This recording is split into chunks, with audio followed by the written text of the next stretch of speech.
Good morning. આપણે last લેક્ચરમાં stream બધા રાઇટરના ઇનપુટ આઉટપુટ સ્ટ્રીમના ક્લાસ જોયા હતા. હવે આ લેક્ચરની અંદર આપણે સ્ટાર્ટ કરવા જઈ રહ્યા છીએ. 3 ક્લાસ શીખવાના છીએ. એક Java dot input output dot reader, second છે ઇનપુટ આઉટપુટ ડોટ રાઇટર, અને થર્ડ વન છે input output buffer reader class. બરાબર, એ ત્રણેય ક્લાસ અને પછી એનું એક્ઝામ્પલ આપણે ત્રણ વસ્તુ આજે આ લેક્ચરની અંદર જોવાના છીએ. બરાબર છે. તો પહેલાં સ્ટાર્ટ કરીએ છીએ આપણે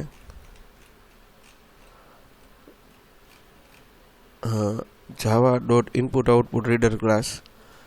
The first Java input output reader class is abstract class for reading character stream. Class declaration. Following is the declaration of the java.io.reader class. Public class reader. Extend object implements data output, data input, closable. શું કહે છે કે આ તમારે એના માટે use થાય છે કે જે તમારે મેથડ ઇનપુટ આઉટપુટ રીડ કરવું હોય, ગમે ફાઇલમાંથી તમારે કાંઈ પણ વસ્તુ રીડ કરવાની થતી હોય, બરાબર, આ એના માટેની છે. તો એના ક્લાસના કન્સ્ટ્રક્ટર છે એક રીડર અને વિધાઉટ આર્ગ્યુમેન્ટ અને એક રીડર વિથ આર્ગ્યુમેન્ટ. બરાબર, એની મેથડ છે close method, mark supported, read method with arguments અને રીડ ખાલી, પછી બુલિયન, રેડી, રીસેટ અને સ્કીપ. આ બધી એની 10 એની મેથડ છે. પછી આવે છે input output Java dot input output writer class. The Java input output writer class is an abstract class for writing to character stream class. The following is declaration for java.io.writer class. Public abstract class writer extend object implements appendable, closable અને flushable. આ એના માટે હોય છે કે કાંઈ પણ object તમે જો એને મેમરીમાં લીધા છે તો એ ઓબ્જેક્ટ થ્રુ તમે એને રાઇટ કરી શકો, એ ઓબ્જેક્ટને ક્રોસ કરી શકો અને એ ઓબ્જેક્ટને તમે મેમરીમાંથી ડિલીટ કરી શકો, એટલે કે ફ્લશેબલ છે એના માટે. તો એના પણ 2 છે કન્સ્ટ્રક્ટર વિથ 2 છે એના રાઇટર અને રાઇટર ડોટ ઓબ્જેક્ટ. એની મેથડ છે એક કોઈ પણ તમારે અંદર ફેરફાર કરવો હોય તો એના માટે એપેન્ડ છે, સ્ટ્રિંગ બદલાવી તો એના માટે એપેન્ડ મેથડ છે, પછી કંઈ રાઇટ કરવું હોય તો એના માટે એપેન્ડ મેથડ છે. અગેન ક્લોઝ, ફ્લશ અને રાઇટની મેથડ છે, રાઇટ એ જાજી છે, આર્ગ્યુમેન્ટ અલગ છે. અને જાવા ડોટ આઈઓ ફાઇલ રીડર. તો એ ફાઇલ રીડરથી શું થશે? જો the java.io file reader class is convenience classes for reading character files. Following are the important points about the file reader. જો અત્યાર સુધી શું હતું? ઇનપુટ અને રાઇટર હતું. તો ઇનપુટ એટલે કે કાંઈ પણ તમારે ફાઇલ જોવી હોય, ચેક કરવી હોય છે ક્યાં શું છે એના માટે. પછી રાઇટર એના માટે કે ફાઇલ તમારે કે ફાઇલની અંદર તમારે રાઇટ કરવું હોય તો એના માટે એ રાઇટર ક્લાસ હતો. ધ કન્સ્ટ્રક્શન અને આ જેના માટે છે ફાઇલ રીડર, એટલે કે ફાઇલની અંદરથી રીડ કરવા માટે. Of the construction of this class assume that the default character enclosing and the default byte buffer size are appropriate. File is meant for reading a string for a character or reading stream by row bytes. શું કહે છે? તમારે કંઈ એક અક્ષર કે ફાઇલની આખી string કે આખો પેરેગ્રાફ કાંઈ પણ જો ફાઇલ તમારે રીડ કરવી હોય, પહેલાં ફાઇલ રીડ કરવી જરૂરી, તો અંદર તમે ફાઇલની અંદર ઇનપુટ આપી શકશો કે રાઇટ કરી શકશો. તો પહેલાં ફાઇલ રીડ કરવા માટે તમારે આ ક્લાસની જરૂરી છે. એના કન્સ્ટ્રક્ટર છે, એની મેથડો નથી. બરાબર. તો ફાઇલ રીડર અને ફાઇલ રીડર સ્ટ્રિંગ, ફાઇલનું ડિસ્ક્રિપ્શન અને ખાલી ફાઇલ, 3 ઓબ્જેક્ટ છે. પછી આવે છે Java input output buffer reader class. The Java input buffer reader class reads a text from the character input stream, buffering characters so as to provide for the efficient reading of character arrays, lines. The following are the important points about the buffer reading. The buffer size may be specified or the default size may be used to each read request made of reader causes the corresponding read request to be made of the underlying character or bytes. શું કહે છે કે તમારે પહેલાં એના બફરની size specified કરવી પડશે. Default size મે બી used હોય પણ તમે સ્પેસિફાઈડ કરો તો ડિફોલ્ટથી વધારે કરવી પડે. હરેક રિક્વેસ્ટ તમારે રીડ માટે કોરસ્પોન્ડિંગ રિક્વેસ્ટ કરવી પડશે. જ્યારે પણ તમે ફાઇલને રીડ કરશો ત્યારે એને રીડ કરવી પડશે. પછી ફિલ્ડ આવશે, ફિલ્ડ અને એની ટાઈપ કે જે તમારી સાથે સિંક્રોનાઇઝ હોય. હવે જાવા ફાઇલ રાઇટર, ફાઇલની અંદર રાઇટ કરવા માટે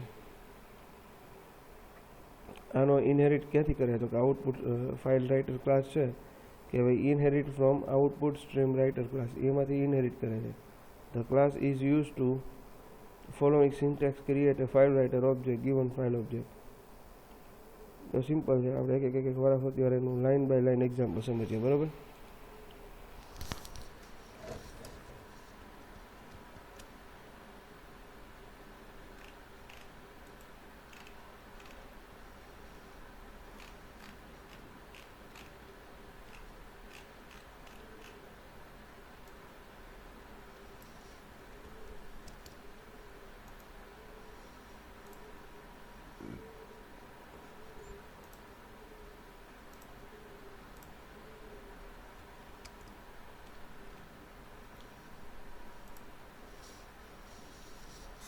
હલો જોજો. હવે પેલા સેપરેટ કરી દઉં છું નોટપેડમાં એની યાર.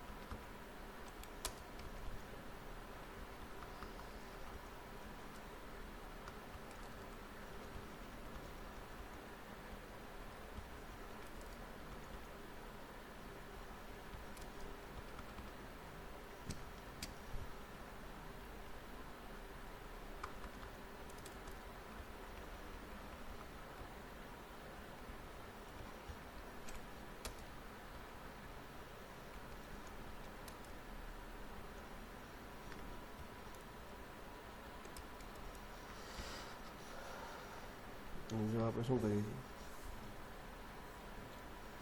આપણે એક પહેલાં સૌથી પહેલાં તો એનું પેકેજ ઇમ્પોર્ટ કરાવ્યું છે. આપણે સૌથી પહેલાં પેકેજનું નામ શું છે એનું, તો કે ભાઈ ઇમ્પોર્ટ જાવા ડોટ ઇનપુટ આઉટપુટ. બરાબર, જે કંઈ output stream, output input writer, આ બધા આના સબ ક્લાસીસ છે. તો પહેલું આપણે ક્લાસનું નામ આપ્યું છે ફાઇલ રીડ. બરાબર, ફાઇલ રીડ નામ આપ્યું છે. તો આપણે સૌથી પહેલાં ક્લાસ મેઇન મેથડ છે એટલે એ નામથી ફાઇલ સેવ કરશું. ચલો એ નામથી પહેલાં ફાઇલ સેવ કરી લઈએ. ઈ ડ્રાઈવની અંદર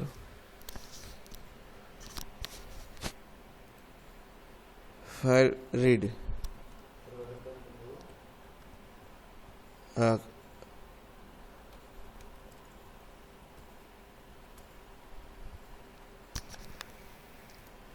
ચલો. તો એની અંદર આપણે ફાઇલ રીડ નામની એક ક્લાસ સેવ કરી દીધી છે આપણી ભાઈ. સૌથી પહેલાં શું કરીશ કે ફાઇલનો લઈ અને ફાઇલ નામનો સ્મોલ એફ લઈ અને એનો ઓબ્જેક્ટ બનાવીશ. બરાબર, તો ઓબ્જેક્ટ બનાવી દીધો છે મેં એનો, અને ફાઇલ કઈ બનાવી છે hello1.txt. ચલો હવે આપણે આગળ વધશું એની અંદર કે file dot create a new file, એટલે આપણે એને ક્રિએટ આખી એક ફાઇલ થશે આ નામની. આ તો ખાલી આપણે નામ જ આપ્યું છે પણ ફાઇલ ક્રિએટ થશે એ નામની. અને એની અંદર કંઈ રાઇટ કરવું હોય તો એના માટેનો ઓબ્જેક્ટ છે કે ભાઈ ફાઇલ રાઇટરનો ઓબ્જેક્ટ લીધો, writer equal to new file write. આપણે એની અંદર રાઇટ નામનો ઓબ્જેક્ટ લીધો. પછી આપણે શું કર્યું તો કે ભાઈ રાઇટર ડોટ રાઇટ, એની અંદર શું લખ્યું ધીસ ઇઝ, પછી સ્લેશન બીજી લાઈનમાં, ઇઝ બીજી લાઈનમાં, એન બીજી લાઈનમાં, એક્ઝામ્પલ બીજી લાઈનમાં. બરાબર છે, તો એ નામથી એને ફાઇલ એની અંદર રીડ થશે. પછી એનો ઓબ્જેક્ટ કયો લીધો તો ફાઇલ રાઇટ કરવા માટે તો કે ભાઈ રાઇટર. તો પહેલાં તો એને મેમરીમાંથી ક્લિયર કર્યો અને પછી ઓબ્જેક્ટને ક્લોઝ કરી દીધો. પછી શું કર્યું, જો પહેલાં ફાઇલ બનાવી તો એમાં ફાઇલનો ઓબ્જેક્ટ લીધો, પછી ક્રિએટ એ ન્યૂ ફાઇલ, એનાથી એને ફાઇલ બનાવી. પછી એની અંદર એને રાઇટ કર્યું કે ભાઈ ધીસ ઇઝ એન એક્ઝામ્પલ, એટલે એ હરેક લાઇનમાં અલગ અલગ લાઇનમાં સ્ટોર થશે. સ્લેશ એન એટલે શું કે ધીસ લખાશે એટલે પછી ત્યાંથી સ્લેશ એન આપશે એટલે પાછું અલગ પડી જશે. ઇઝ આવશે તો પાછું ત્યાંથી અલગ પડી જશે, તો થઈ જશે. ચાલો હવે ફાઇલ રીડ FR રીડ કરવા માટે ફાઇલ નામનો ઓબ્જેક્ટ છે, એમાં તો ફાઇલનો ડેટા હશે કારણ કે એના થ્રુ આપણે ફાઇલ ક્રિએટ કરી છે. એટલે એમાંથી કેરેક્ટર 50 રીતે કે 50 કેરેક્ટર રીડ થશે. એટલે FR ડોટ રીડ એ એરેમાં આવશે જે કાંઈ આવશે એ, બરાબર. શું કર્યું કે ભાઈ એને સી નામનો એક કેરેક્ટર વેરિયેબલ લીધો અને એ એમાં સ્ટોર કરાવશે અને હર વખતે પ્રિન્ટ થતું જશે. શેમાંથી લીધું હતું કે ભાઈ એમાંથી, કારણ કે FR ડોટ રીડ કર્યું અને એમાં એની સાઇઝ આપી દીધી છે. અને જે કાંઈ હશે એ બધું એમાં આવી જશે અને એમાંથી રીડ કોણ કરશે? સી. અને સીને આપણે અહીંયા પ્રિન્ટ કરાવ્યું અને FRને આપણે અહીંયા પછી ક્લોઝ કરી દીધી. જોઈએ હવે એનું એક્ઝામ્પલ આપણે રન કરીએ અને શું આઉટપુટ આવે છે અને કેવી રીતે આવે છે.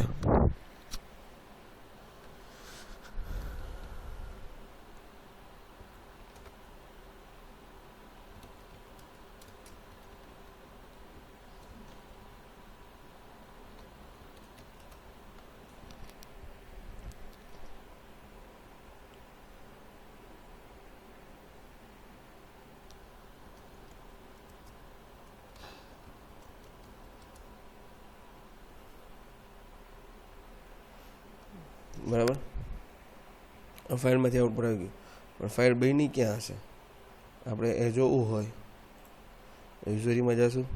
જો અહીં હેલો નામની ફાઇલ બની ગઈ છે અને તમને ખબર કેમ પડી કે આ ફાઇલ છે? જો 8/4 આજની ડેટ છે, દેખાય તમને? અને આ આપણી ફાઇલ ડોટ રીડ આપણે બની, બરાબર. અને પર્ટિક્યુલર લોકેશન ઉપર કર્યું છે આપણે, બરાબર. સપોઝ અહીં ડી કર્યું છે તો અહીં D:// આવી રીતે આપવાની, જોઈ લઈએ આપણે.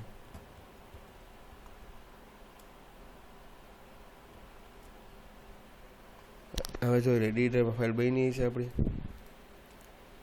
જો ડી ડ્રાઈવમાં બની ગઈ, દેખાય? અને જ્યારે એ રીડ કરવા જશે ફાઇલમાં તો સીધું સ્ટોર થશે, પણ જ્યારે રીડ કરશે, બરાબર, ત્યારે એ /n આપે છે એટલે આપણે આઉટપુટ ક્યાંથી બેથી બ્રેક પડી જાય છે. કારણ કે નોટપેડ છે એ તો સીધું સ્ટોરેજ કરશે, કારણ કે એને ખબર નથી /n એટલે શું છે, બરાબર. અને એ તો રેગ્યુલર એક TXT ફાઇલ જ બને છે. જો અહીંયાથી આપણે /n કર્યું છે તો /n અહીંયા છે આપણે, એટલે કારણ કે આપણે પ્રોગ્રામ જ્યારે આઉટપુટ આપશે ત્યારે /n એ આપણે અડધું જ આપશે, બરાબર. એટલે જો હરેકની ઉપર મેં કોમેન્ટ લખી છે અને વ્યવસ્થિત લખી છે સાઈડમાં બધી. આ લૂપ છે તો લૂપમાં કંઈ આગળ જરૂર નથી, કારણ કે એક જ સ્ટેટમેન્ટ છે અંદર, એટલે આપણે એને કંઈ કાઉન્સ કે ફોર લૂપને કાઉન્સ કરવાની કંઈ જરૂર છે નહીં, બરાબર. એટલે આ વસ્તુ ખાસ યાદ રાખવાની છે આપણે. ચલો આગળ 1 મિનિટ.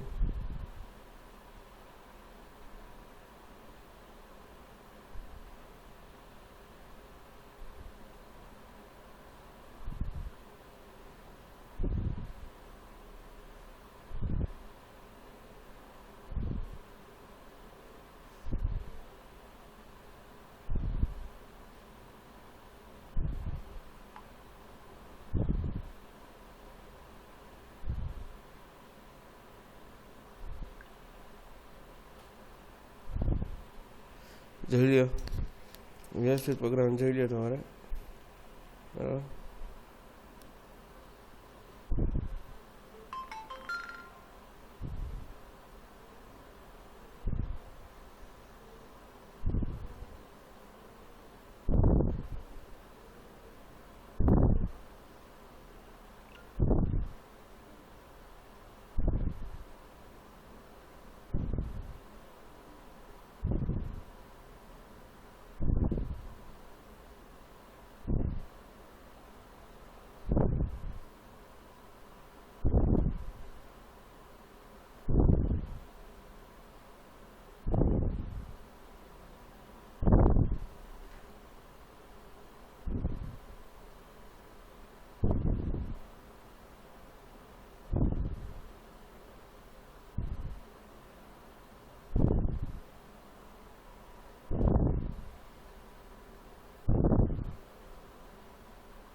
બરાબર. એટલે આપણે વસ્તુ આમાં રાખીએ કે ભાઈ ઇનપુટ આઉટપુટ આ પાથે આપી શકીએ. અધરવાઇઝ જો તમે પાથ નથી આપતા ડ્રાઈવનો તો તમે જે લોકેશન ઉપર તમે તમારી ફાઇલ સેવ કરી હશે ત્યાં જ તમારી ફાઇલ સેવ થઈ જશે. બફર રાઇટર ક્લાસ છે, બરાબર.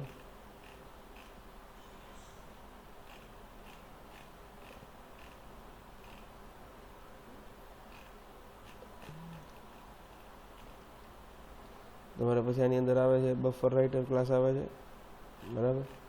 પછી આવે છે ઇનપુટ સ્ટ્રીમ આવે છે.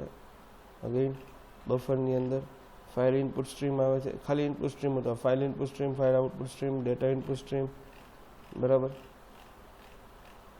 અને આઉટપુટ સ્ટ્રીમ. આ 4 વસ્તુ એની અંદર આવે છે, બરાબર. અને પછી આવે છે ફાઇલ આઉટપુટ સ્ટ્રીમ પણ આવે છે, ડેટા આઉટપુટ સ્ટ્રીમ પણ આવે છે. આ બધી તમારી થિયરી છે ટોટલ, બરાબર. અને આ બધાનું એક્ઝામ્પલ આપણે કાલે જોશું, બરાબર.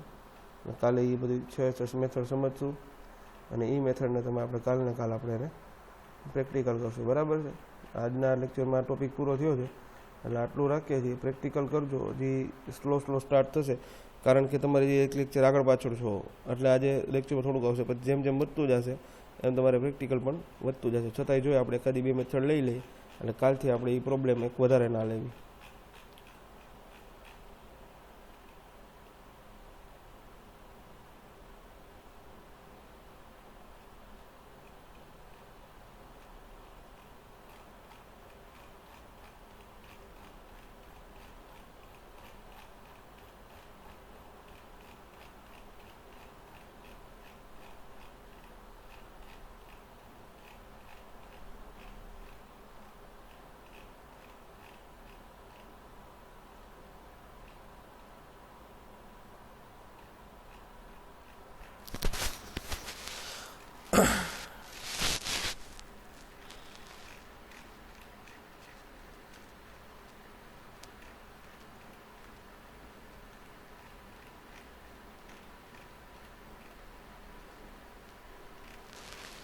ચલો, બફર રાઇટર ક્લાસ, બરાબર. હવે ક્લાસ આવ્યો છે input buffer class.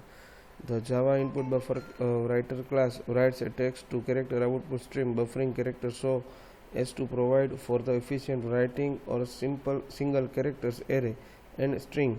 Following are the important points about the buffer writer. Buffer writer class શું કરે છે? એ રાઇટ ટેક્સ્ટ કરે છે, કેરેક્ટર આઉટપુટ સ્ટ્રીમ સાથે બફરિંગ કેરેક્ટર અને સ્ટ્રિંગ એફિશિયન્ટ એ સિંગલ કેરેક્ટર એરે અને સ્ટ્રિંગ ત્રણેય રિટર્ન કરે છે. The buffer size may be specified or default size may be used. જો શું કહે છે કે એની બફરની સાઇઝ આપણે ડિફોલ્ટ રાખી પણ શકીએ છીએ અને આપણે સ્પેસિફાઈડ પણ કરી શકીએ છીએ. Writer send its output immediately to underline character byte stream. આપણે બાય ડિફોલ્ટ એને અંડરલાઇન કેરેક્ટરને આપણે બાઇટ સ્ટ્રીમ આપી શકીએ છીએ. એના કન્સ્ટ્રક્ટર અને એની મેથડ છે close, flush, new line, write અને write again. Input stream. The Java input output stream class is superclass of all classes representing an input stream of the byte applications that needs to define a subclasses of input stream must always provide a method that return a next byte of input. શું કહે છે કે જે છેલ્લા તમે લાસ્ટમાં જે input આપ્યું હોય ત્યાંથી તમને એ બાઇટ રિટર્ન કરે છે અને એ ઇનપુટ સ્ટ્રીમ તમને લખવામાં મદદ કરે છે ફાઇલની અંદર કાંઈ ઇનપુટ કરવું હોય તો. અને java.io નો ઇનપુટ સ્ટ્રીમ ક્લાસ એ સુપર ક્લાસ છે of the all classes representing an input stream. આ સુપર ક્લાસ છે ઇનપુટ સ્ટ્રીમ છે એનો જે સિન્ટેક્સ આપ્યું હોય. Public abstract class input stream extend object implement closeable એની મેથડની છે, બરાબર. પછી એના પછી આવે છે IO file input stream class. The Java file input stream class obtain input bytes from the file in a file system. ફાઇલની અંદરથી તમે એક બાઇટ ઇનપુટ કરશે અને એને પોતે કેચ કરશે. What files are available depends on the host environment. Following are the important points about the file. એના અમુક ઇમ્પોર્ટન્ટ પોઈન્ટ છે ફાઇલ ઇનપુટ સ્ટ્રીમના કે this class mean for reading streams of raw bytes such as image data. Image કે એવું કંઈ છે એ ફાઇલની અંદરથી data તમારે ઇનપુટ કરવું હોય તો એ પ્રમાણે આ ફાઇલ ઇનપુટ સ્ટ્રીમનો ઉપયોગ થાય છે. For reading a stream of character use file reader.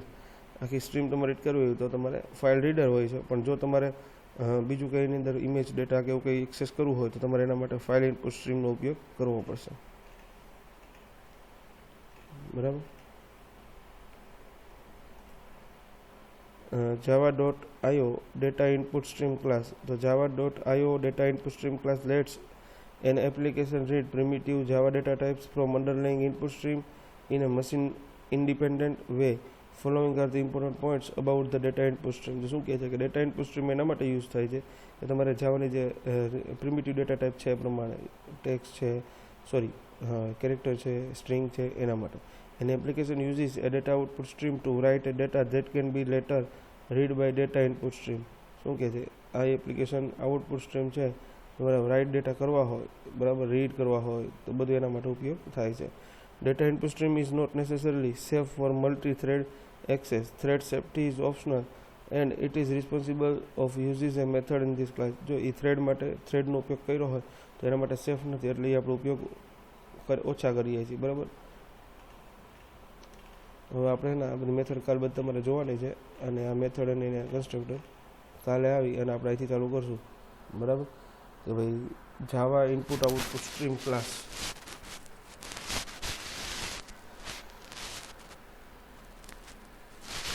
બરાબર તો આજના લેક્ચરના અહીંયા આપણે પૂરો કરીએ છીએ. Okay good bye. Next lecture અહીંથી સ્ટાર્ટ થશે.